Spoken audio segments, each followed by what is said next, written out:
वैसे मेरा ये बच्चा है छोटा, ये पढ़ता है और भूल जाता है, उसके लिए मैं बात करना चाह रही थी। उसको आप हमारे यहाँ से एक तो आप थोड़ा सा अखरोट, थोड़ा सा बादाम, 4-5 बादाम और थोड़ा सा अखरोट उसको रात को भिगो दें, सुबह सुबह उसको बोलें कि चबा चबा करके डेली प्रतिदिन आप खिलाइए। या इसको नहीं करना हो तो हमारे यहाँ बादाम पाक पतंजलि का बना हुआ आपको मिल जाएगा, उसको बादाम पाक थोड़ा थोड़ा आप देते रहिए।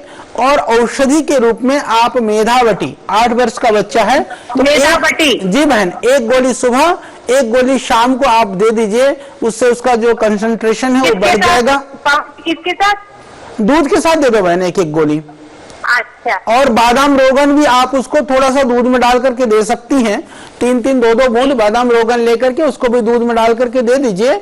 और बच्चे को थोड़ा सा 8 साल का है तो उसको अनुलोम विलोम प्राणायाम के लिए बच्चे को थोड़ा अनुलोम विलोम प्राणायाम और भ्रामरी प्राणायाम करवाइए, वो उसका कंसंट्रेशन बढ़ जाएगा और पढ़ने में उसका मन लगेगा, क्योंकि बुद्धि बहुत कम या ज्यादा नहीं होती, एकाग्रता और एकाग्रता का पढ़ता है, उसे लर्न कराती हूँ फिर भूल जाता है, याद हो जाएगा बहन। ये चीजों को शुरू कर दीजिए, आप देखोगे कि निश्चित रूप से इससे याददाश्त में फर्क पड़ेगा। ये शुरू करा दीजिए, क्योंकि ये कई बार हो जाता है बच्चे कुछ तो थोड़े पढ़ करके ज्यादा याद कर लेते हैं, कई बच्चों को याददाश्त नहीं रहती।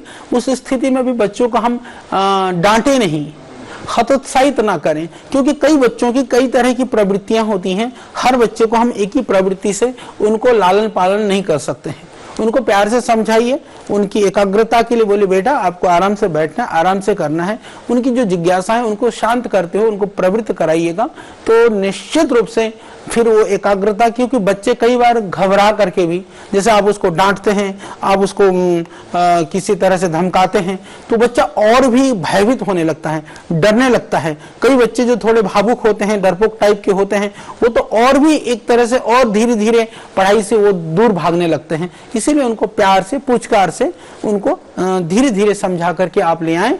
और कभी कभी कोई गलती करे तो डांटे, पर बातों बातों में न डांटे, थोड़ा सा उसको समय दें। और यदि उसकी कहीं से वो घबरा रहा है तो उसको समझने का प्रयास करें, बहुत जरूरी है। क्योंकि बच्चों में हम जिन चीजों को डाल देते हैं वो लंबे समय तक वही एक वृक्ष की तरह से, जैसे बच्चा छोटे से बड़ा होता है उसी तरह से जो बचपन में डले हुए विचार हैं वह कहीं बीज से विशाल वृक्ष बनते हैं। वो हमने देखा है, अपने जीवन में भी देखा है, बाकी लोगों के जीवन में भी देखा है। और शास्त्र भी यही कहते हैं कि बचपन में जो आदतें पड़ जाती हैं जवानी में वो वही आदतें फिर जो है वो हमको हर कार्य में प्रवृत्त करने होने के लिए मजबूर करती हैं। इसीलिए समय रहते ध्यान दें और ये सामान्य जो उपाय हैं इन उपायों को हम अपनाएं, ये जरूरी है।